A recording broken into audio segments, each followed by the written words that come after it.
So it's the UTEP Miners falling to Western Kentucky by the score of 15-14, decidedly less than what Western Kentucky is used to scoring.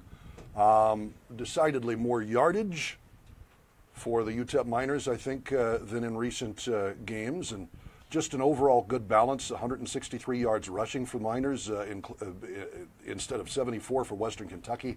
The defense was decent, got some pressure on the quarterback. And the Miners did a pretty good job overall in the first game under Mike Price. Was this something that was building this entire time when Sean Kugler was the head coach? If he had been the head coach, might this have been different?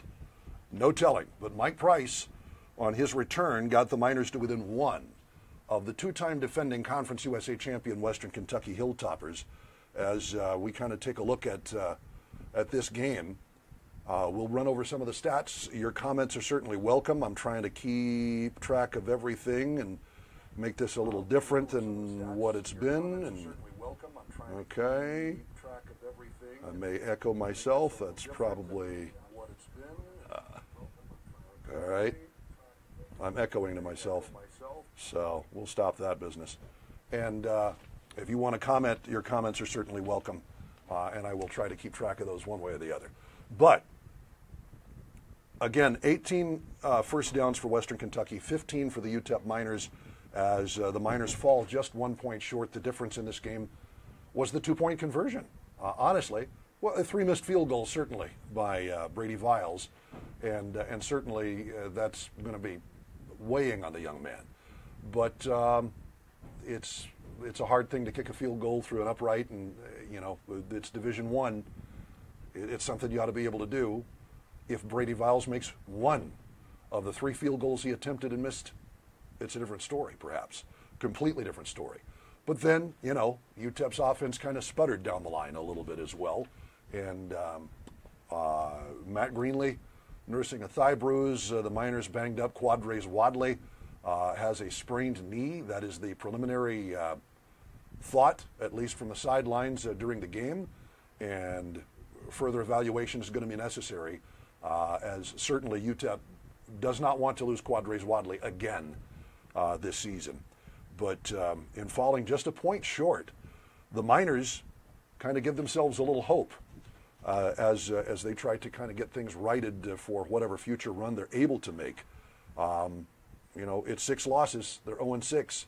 I don't think that can be underestimated, but UTEP just looked a little better from top to bottom, and that's kind of nice to see. As UTEP drops this one 15-14, they led going into halftime. Western Kentucky scored the only touchdown of the entire second half, as UTEP did have that halftime lead. I tweeted out a picture and said, if I just told you without showing the picture of the scoreboard, you might not believe me. But indeed, the Miners did lead at half, and we'll see if this can kind of stand them in good stead as they move forward in Conference USA. It is next at Southern Miss, and that is out of the frying pan into the fire. Southern Miss, UTSA gave them everything they could in San Antonio. The last I saw, though, Southern Miss was still winning that game, and Southern Miss is just a very, very good team.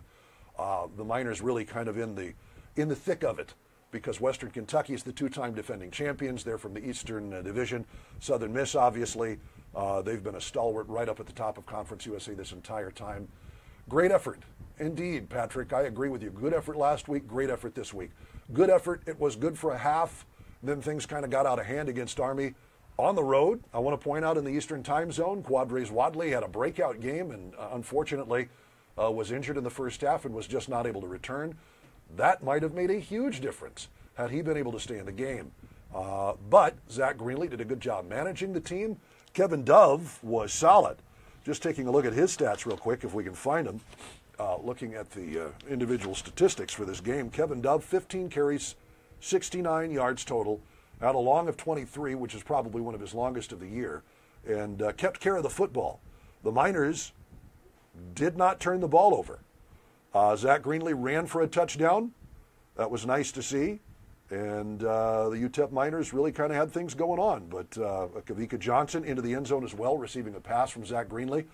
And UTEP did look good. They led at the half and had come back and carried a 14-8 lead into the halftime locker room. But then Western Kentucky, you knew that offense was going to put at least one drive together in the second half, which means that UTEP was going to have to put a drive together of their own.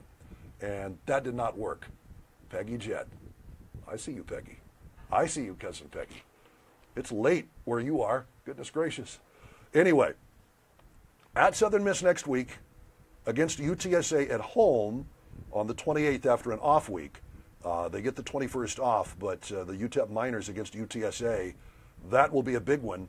And hopefully the Miners can keep the ship righted a little bit versus Southern Miss. It's always tough to win on the road.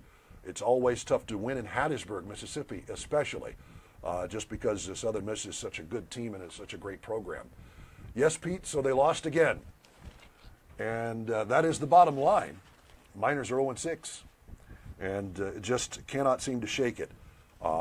Whether it is missing 3 field goals, as Brady Viles did tonight, whether it is just trying to put together some offense and just not able, unforced errors and penalties were absolute killers. Patrick, you're absolutely, you are right. Blows to the head. One was called back, one was not. And blow to the face, and that really cost them because the Miners had done a good job of really just kind of pushing Western Kentucky back, getting sacks. They got pressure on the quarterback tonight. Mike White, who scored both the touchdowns on sneaks, had pressure, had guys in his face all night long, and the Miners' defense really stepped up and dialed in some pressure. They got the pressure they needed, just was not able. The offense was not able to reciprocate and get a score in the second half, and that's a big one. And yes, the unforced penalties and errors were absolutely huge. But, as Mike Price says, it's something they can correct. Of course, we've heard that before. The Miners have had something they can correct this entire time, and they've not been able to correct it. For whatever reason, they keep shooting themselves in the foot with these penalties. And it's just something you don't have to do, according to the coaches. Will Price be the coach, or are they looking for a new coach? No, Price, he's the coach this year, interim only. The man's, I think, 71 years old. He doesn't want to come back and do this full time again. He is, it's kind of funny.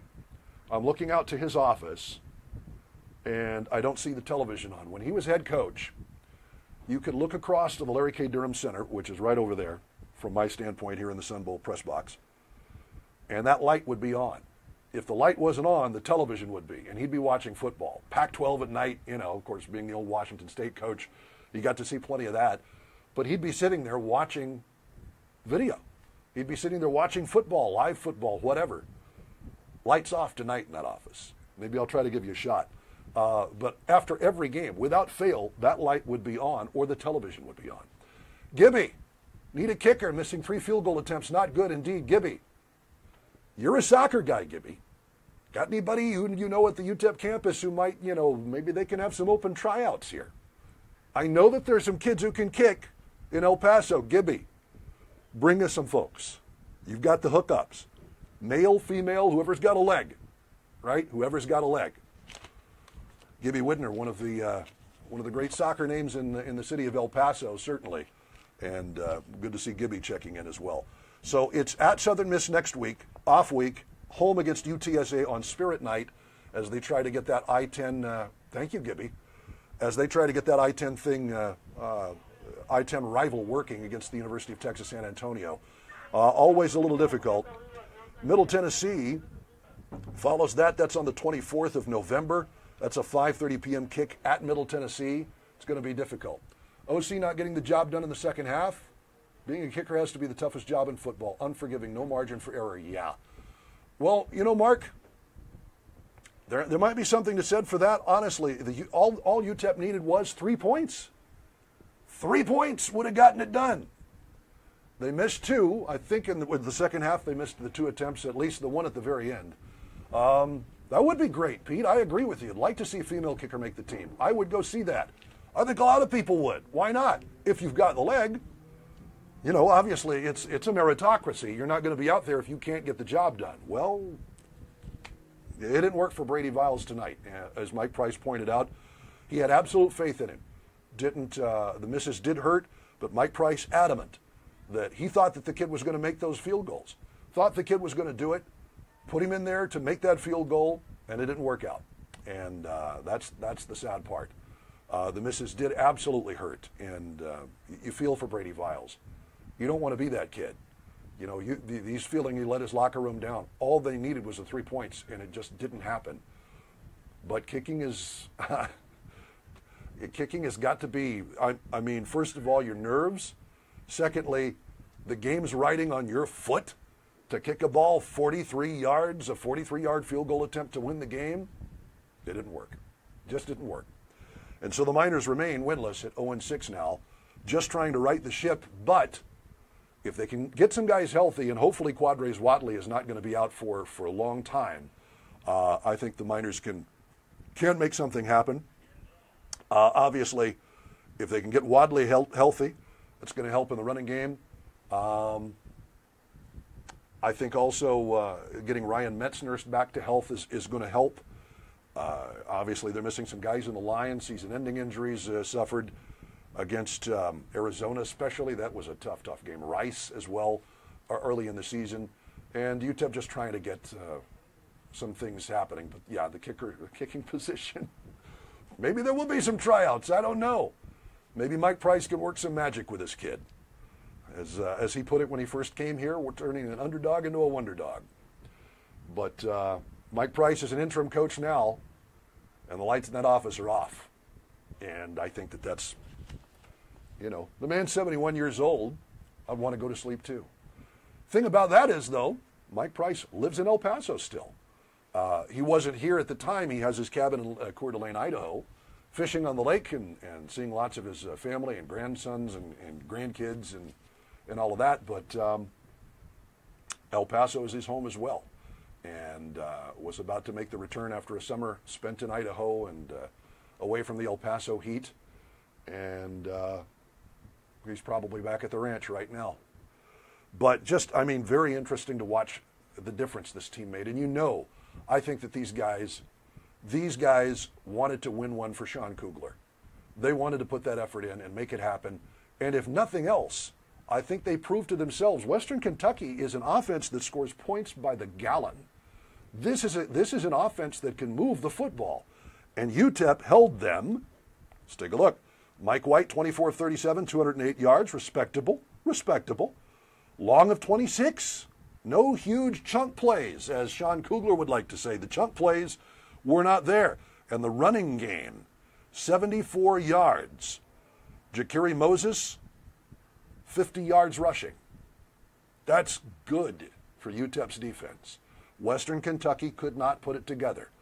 The defense, though, did hold UTEP when they needed to, and the Miners, again, did shoot themselves in the foot and could not hit a field goal and could not score points in the final 30 minutes. There was promise to be had, Andy, and I know you know football. I know you know what you're looking for.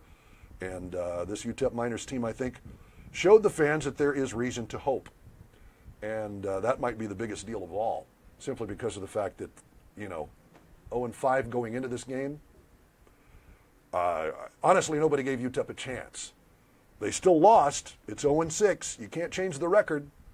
But certainly, I think the Miners did a much better job tonight than they have in any game this season, and came close to a team that really does fly high. Western Kentucky moves the football. So that's it from the Sun Bowl Stadium. The Miners do fall short 15-14, but this UTEP team does move forward. Again, at Southern Mississippi, that's a 5 p.m. Kickoff on October the 14th. And then an off week, and then a home against UTSA. That will be a 6 p.m. kickoff on October the 28th here in the Sun Bowl. Hopefully you will be here for that as the Miners take on UTSA.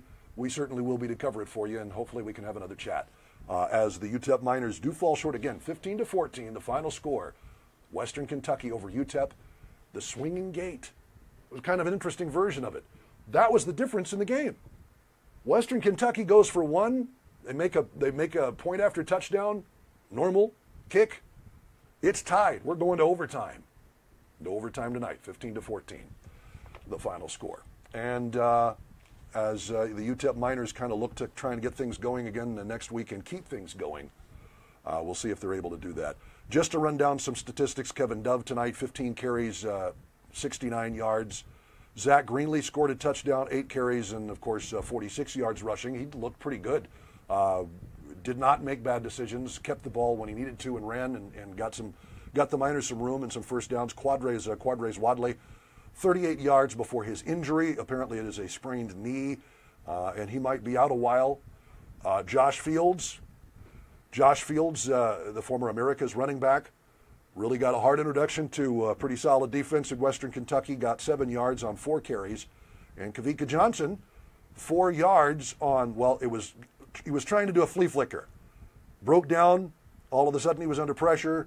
He ran for 4 yards, made a negative play, turned what could have been a negative play into a positive play, so Kavika Johnson did get that. He also got a receiving touchdown as Zach Greenlee, 12 of 22, 124 yards, a long of 31. So the Miners did get a couple of big plays, and 124 yards respectable. They kept the ball. They had good possession time.